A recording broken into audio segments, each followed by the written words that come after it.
persona fora del taller és una persona curiosa, que sempre té idees. Soc una persona molt imaginativa, molt curiosa, soc mare de 2 fills i soc una persona molt senzilla. Em mou explicar coses, explicar històries. A vegades em mou simplement la curiositat, o sigui, per entendre alguna cosa a vegades ho he de fer. Inclús quan tinc una idea necessito moltes vegades plasmar-la abans en un paper que no pas explicar-la, no?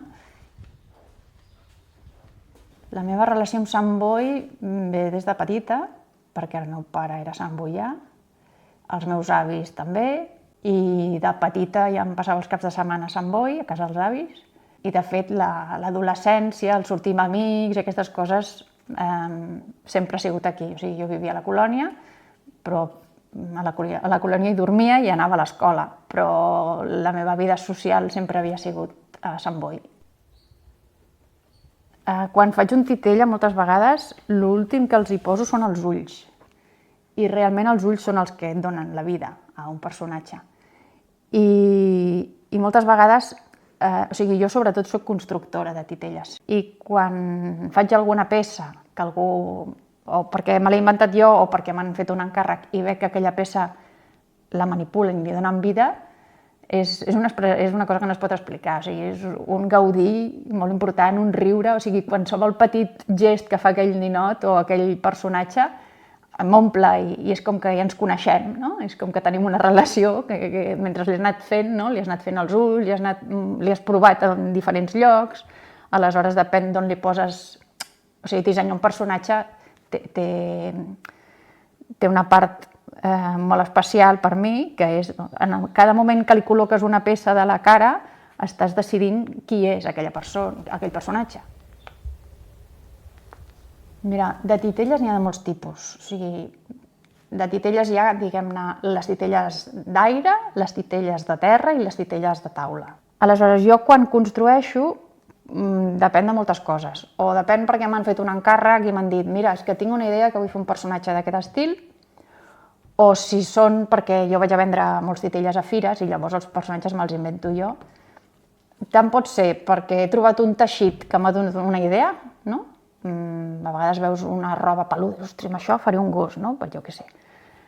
A vegades és això, la idea te la dona el teixit o explicar alguna cosa, no? Per exemple, això és una cosa tan senzilla com amb els nens petits, he fet tallers amb nens petits, no explicar tot el procés de l'oruga, que es fa papallona, llavors a vegades fer-los una cosa tan senzilla com això et dona peu a poder-los explicar tot el cicle d'una oruga i a vegades, no sé, et dic, unes ulleres em poden portar a fer un personatge ja.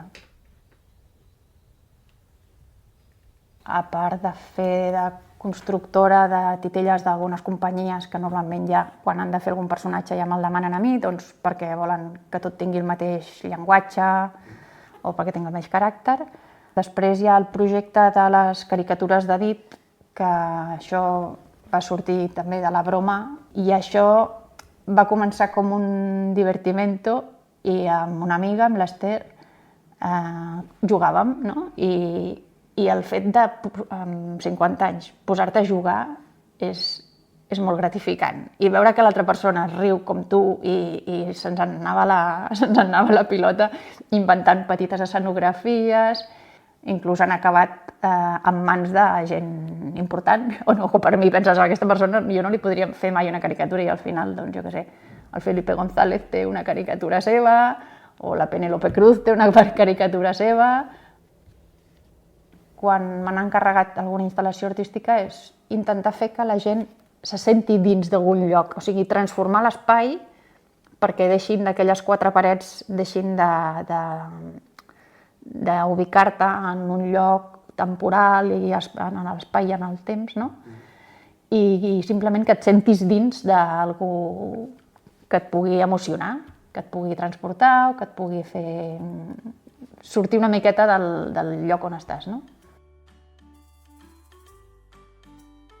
Que no es deixi portar per agradar als altres, que no es deixi portar per si diran, si no diran, simplement que disfruti, que s'ho passi bé i que tregui el que necessiti treure.